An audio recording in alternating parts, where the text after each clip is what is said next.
नमस्ते। जुन 12, 2025 मा अर्जेन्टिनाको यो उसुवायामा पर्ने बिगल च्यानल भन्छ त्यो घुम्दाखेरिको क्षणहरूलाई सेयर गरेको छु। नेपालीमा भन्दाखेरि सजिलो होला सुन्नलाई भनेर इन्जोय गर्नुहोला।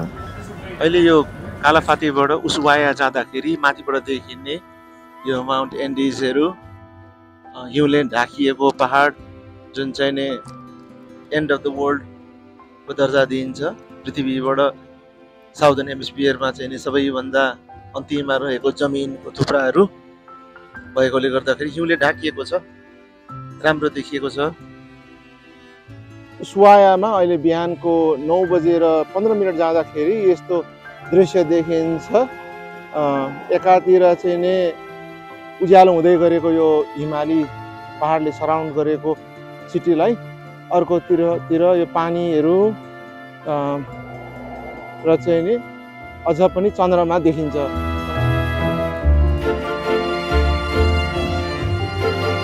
यो उसुवायामा अहिले 10 बज्दाखेरि यस्तो देखिन्छ।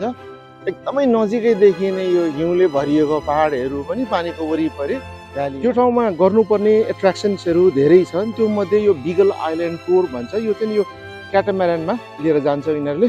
अबाउट 5 आवर्सको ट्रिप हुन्छ। कति राम्रो देखिने भनेदेखि बिहानै त्यो अब पातागोनियाको एन्ड अफ द वर्ल्डमा है, यहाँबाट अलिकति पर गयो भने 1100 किलोमिटरमा एन्टार्क्टिका छ।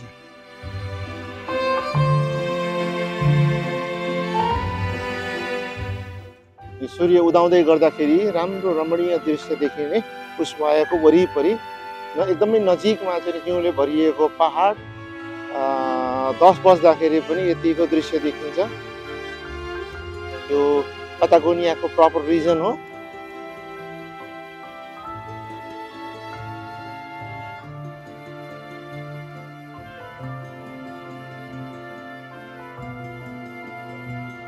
पोर्तो दे उसुवाया, पोर्ट अफ उसुवाया देखिएको क्याटामारान पनि जाँदैछ। सूर्यको पहिलो किरण त्यो चुचुरोमा पुग्दाखेरि टल्किएर रातो देखिएको राम्रो दृश्य देखिरहेछ यहाँ।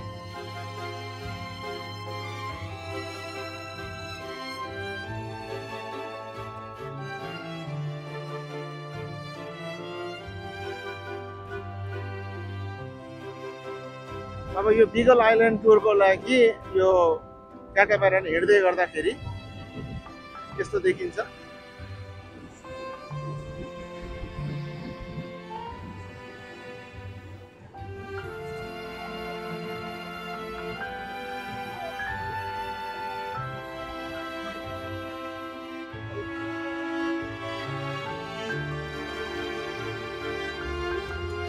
यो पानीमा टन्नै सी लाइनहरू छ। यसमा यहाँ एउटा भर्खर देखिराखेको थियो। कति राम्रो दृश्य देखिरहेछ यहाँ। एउटा सूर्य उदाउन खोजिरहेछ। लाइट हाउसको तर्फ गइँदैछ। अब यो पर छ लाइट हाउस, यो पर सानो देखिन्छ।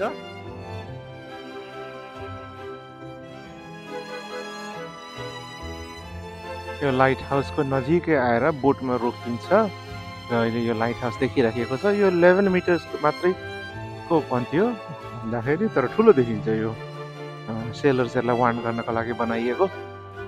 धेरै बर्ड्सहरू रेस्ट गरिरहेका छन्। कति राम्रो देखिएको छ है। यो लाइट हाउसमा नेचुरल हेबिट्याटमा सी लायनहरू टन्नै बसेर आराम गरेको देखिन्छ। अघि पानीमा पनि पौडी खेलेको धेरै देखिन्थ्यो। सेता सी लायनहरू पनि देखिन्छ त्यहाँ। यो लाइट हाउस अहिले पनि युजमा रहेछ। यहाँ कुरा भइरहेको थियो।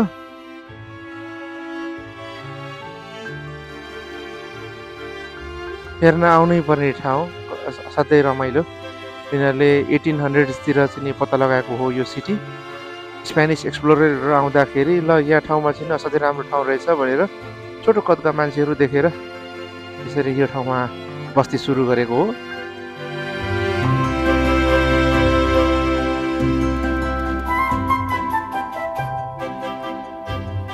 क्याप्टेनले चाहिँ नि बोटमा रहेका सबैजनालाई राम्ररी देख्न पाइयोस् भनेर यो लाइट हाउसको वरिपरि घुमाइदिरहेको छ। यसरी सबैतिर यहाँ व्हाइट कलर व्हाइट कलरका सी लायन पनि आरामले रेस्ट गरेर उतार्नु परेर बसेको देखिन्छ।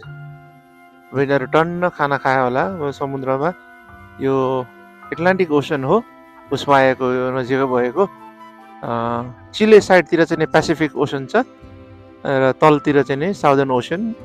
अब यहाँ माछाहरू फ्रेस वाटरमा, ट्राउट पनि पिङ्क कलरको हुँदो रहेछ।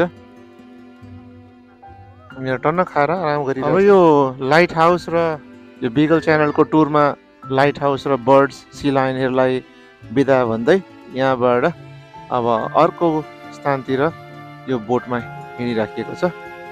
र पूर्वपट्टिबाट घाम अझै पनि बिस्तारै उदाउन खोजिरहेको छ। अहिले ठ्याक्कै 11:10 गयो, तर अझै राम्ररी सूर्य उदाइसकेको छैन। लाइट हाउसको आइल्यान्डको छेउछाउमा झुन्ड साना साना अरू आइल्यान्डहरू पनि रहेछन्। यिनीहरूमा सी लायनहरूले, बर्ड्सहरूले बसेर आरामले घाम ताप्ने ठाउँ जस्तो बनाएर बसेको।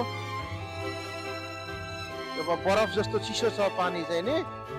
अब यस्तो ठाउँमा यिनीहरूलाई एउटा ओझेल पर्नको लागि स्थान चाहियो होइन। टन्नै बसिरहेको छ C लायनहरू।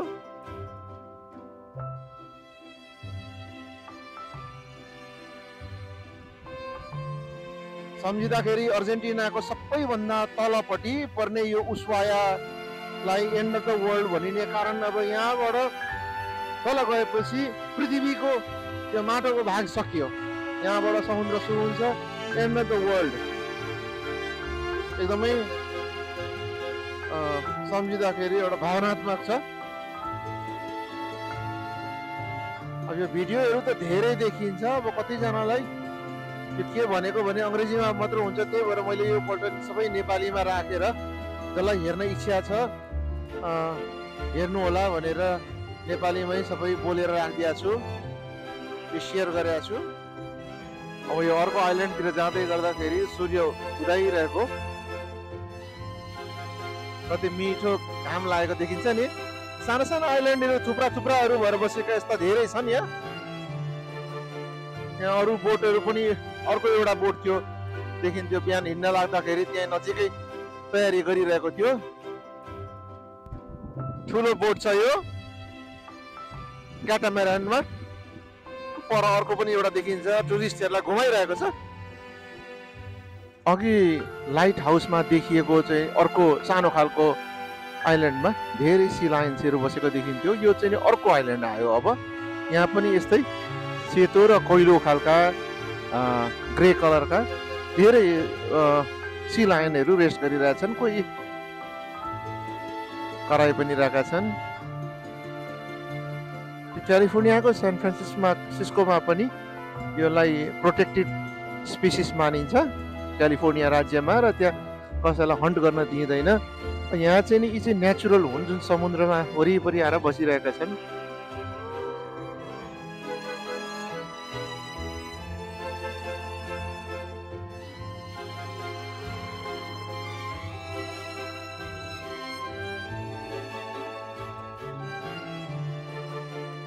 What a great way to see the sea lions in their natural habitat. यसरी चिप्लो रकमा पनि बिस्तारै यिनीहरू हिँड्दै जान्छन्।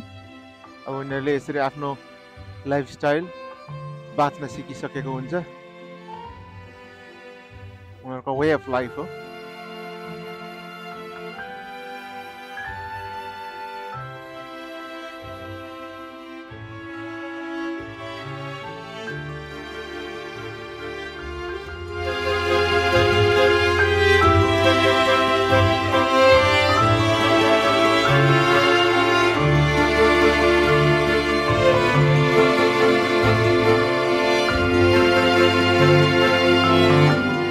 नजिकमा यिनीहरू कराएको आवाज सुनिन्छ। अब भाषा त बुझिँदैन, सायद अब दुःखले चिच्याएको हो कि एकअर्कासँग बोलेको हो।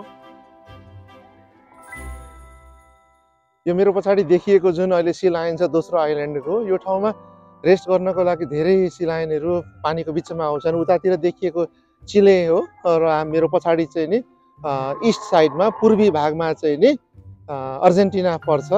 दुवै कन्ट्रीको यो बोर्डर चाहिँ नि पानीको बिचबाट जान्छ। पाटागोनियालाई यसरी डिभाइड गरिएको छ दुईटा कन्ट्रीमा। त्यसको बिचमा चाहिँ नि यो नेचुरल हेबिटेटमा बसेको सी लायनहरू देख्न पाइन्छ। अलि पछाडि चाहिँ नि पेन्गुइनहरू देख्न पाइन्छ।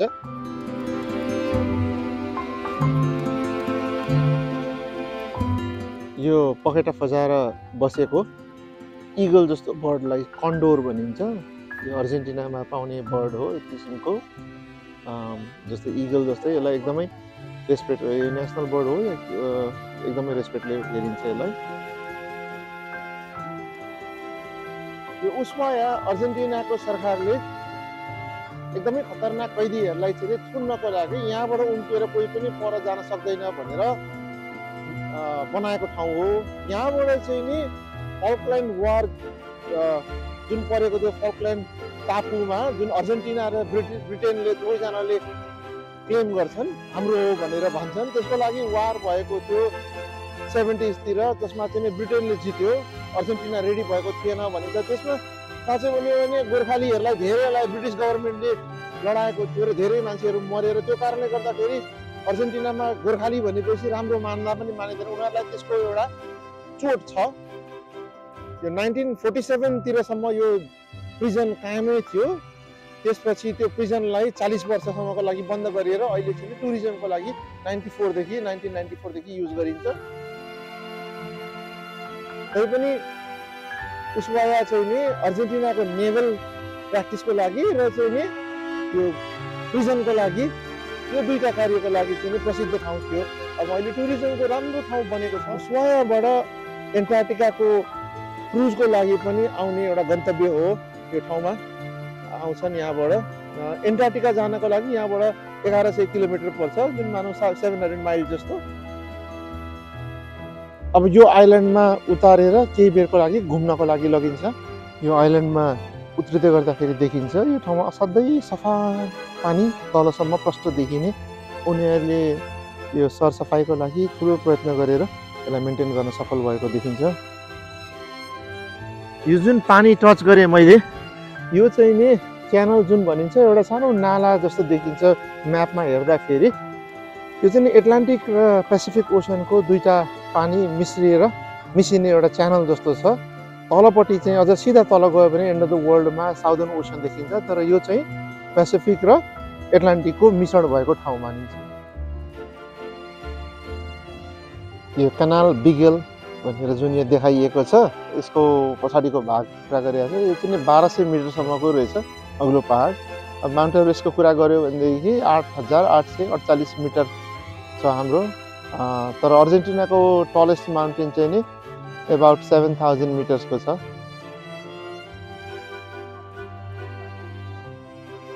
असाध्यै राम्रो यो मिराडोर क्यानल, बिगेली क्यानल।